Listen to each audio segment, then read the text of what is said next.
estreia da coluna de saúde. Aqui na edição da meia-noite a gente vai falar sobre o consumo de cigarros eletrônicos, que cresce e preocupa as autoridades de saúde pública.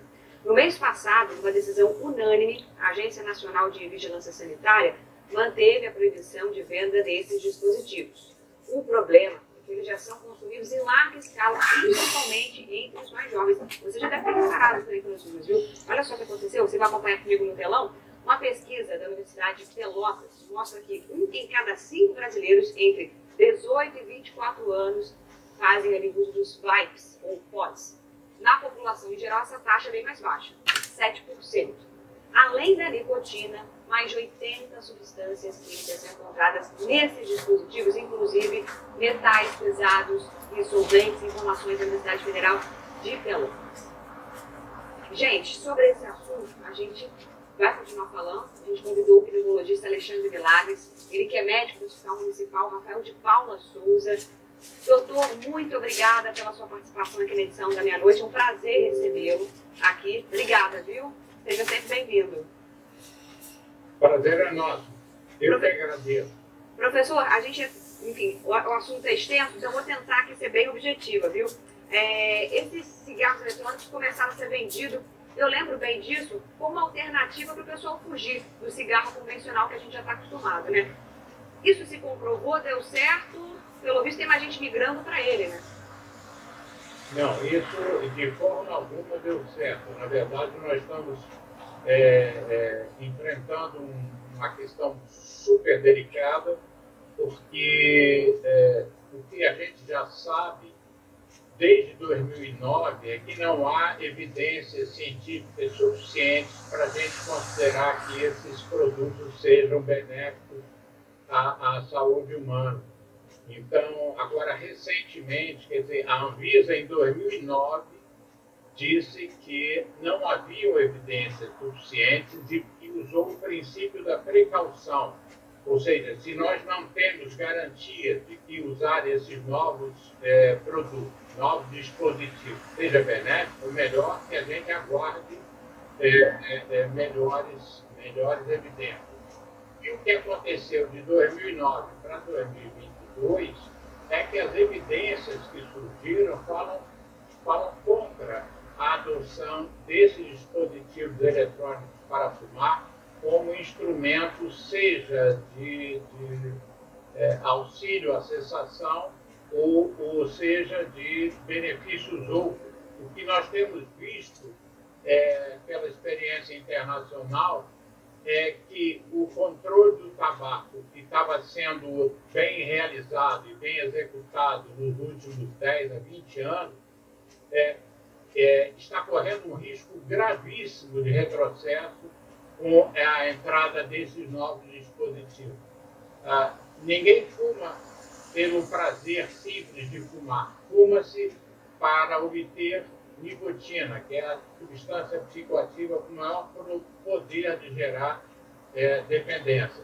E o que nós estamos vendo agora é que esses dispositivos entregam uma carga de nicotina que chega, às vezes, a ser 50 vezes maior do que o cigarro comum. Cigarro que no Brasil existe uma legislação, você não pode entregar cigarro com mais de 1 miligrama de nicotina por unidade.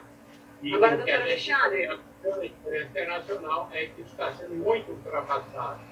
doutor Alexandre, você falou da questão da nicotina, então já vou passar direto para os riscos do uso do cigarro eletrônico. Né? O que já está comprovado os riscos, quais são as consequências do uso desse dispositivo? Um exemplo mais básico de todos é que há décadas jovens começam a fumar. 95% dos jovens começam a fumar até os 21 anos de idade. Então, nós acompanhamos há mais de 50, 60, 70 anos jovens se iniciando no tabaco. O que está acontecendo agora com os dispositivos eletrônicos nunca foi visto anteriormente. Centenas, milhares de jovens usuários desses testes que a gente chama, tem apresentado quadros gravíssimos de doenças respiratórias e neurológicas. Tão graves a ponto que a ciência inventou um nome para uma doença nova chamada EVADI. Ou seja, há 100 anos, jovens começam a fumar e nunca se acometeram de doenças como estão se acometendo agora. EVADI é uma sigla em inglês que quer dizer doença pulmonar grave desencadeada pelos cigarros eletrônicos e pelos vapes. Então, nunca nada semelhante aconteceu nos últimos 100 anos. Agora, doutor Alexandre, a gente viu, né, aqui os dados da Universidade de Pelotas, que os jovens, né, que muitas vezes nunca usaram o cigarro tradicional, estão aderindo a esse outro cigarro. Mas também tem a questão do narguilé, que também ganhou muitos adeptos mais jovens. Quais os riscos do narguilé? Ele é tão nocivo quanto o vape e o cigarro comum? O tabagismo é uma doença complexa, né? E basicamente ele se apoia em cima de uma dependência química bárbara chamada nicotinismo, né? A nicotina é a substância psicoativa que mais gera dependência. E o que a gente sabe sobre o narguilé é que a experiência do consumo do narguilé envolve uma quantidade de nicotina tão grande que é comparada ao uso de uma sessão de narguilé ao uso de 100 cigarros. É como se o indivíduo, após uma sessão, tivesse fumado 5 maços de cigarro numa noite, eventualmente num dia. Então, nada justifica que a gente passe do cigarro convencional para essas duas formas novas, entre aspas, né? Porque o narguilé, por exemplo, é uma prática usada para consumo de ópio lá na China antiga, e o próprio cigarro eletrônico é algo que já foi produzido e desenvolvido há mais de 40 anos. Mas a indústria, com a perda que tem tido de consumidores, né, afinal são 8,2 milhões de mortes anuais pelo tabagismo, somado-se ao que a Organização Mundial da Saúde estima, e para cada morte você tenha 20 adoentados graves. Né? Então, se a gente tem 8,2 milhões de óbitos pelo fumo, nós temos 164 milhões de adoentados graves. A maior parte deles para de fumar. Então, para se repor esse consumo, para se repor esses consumidores, os jovens, crianças e adolescentes têm sido instados a essa nova prática, infelizmente. Agora, doutor Alexandre, qual o caminho seguro para parar de fumar? Tem como? Claro que tem como. Nossa, como tem como.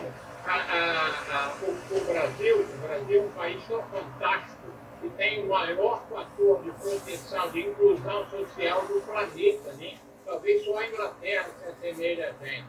O Sistema Único de Saúde dota as equipes das clínicas de saúde, da estratégia de saúde familiar, de equipes treinadas inicialmente pelo Instituto Nacional do Câncer e depois pelas próprias secretarias estaduais e municipais de saúde, de equipes com medicamento, com reuniões de grupo, com medicamentos variados, que podem ser adesivos, bombas de mascar ou antidepressivos, e eles são fantásticos para ajudar as pessoas a parar de fumar. Eu não vou dizer que só não para de fumar quem não quer. Infelizmente, a dependência em nicotina é muito intensa. Então, muitas pessoas podem até querer e terem dificuldade para fumar. Mas existe acesso público, não digo gratuito, porque as pessoas pagam impostos, mas o acesso é viável para as pessoas que desejam parar de fumar. A decisão, quero parar de fumar, é que é fundamental. E uma outra questão tão importante quanto é a gente conseguir influenciar a juventude, tanto o setor da educação quanto as lideranças estudantis, de que fumar, iniciar-se no fumo, não é uma boa de forma alguma. Professor, doutor Alexandre Milagres, eu quero agradecer demais a sua participação. Fiquei muito impressionada com os números que o senhor trouxe aqui para a gente. Parar de fumar, o primeiro passo é querer parar e lembrar que tem toda uma rede de apoio à disposição para ajudar, para auxiliar nesse processo. Doutor Alexandre Milagres, pneumologista, muitíssimo obrigada pela sua participação, viu? Seja sempre muito bem-vindo. Obrigado.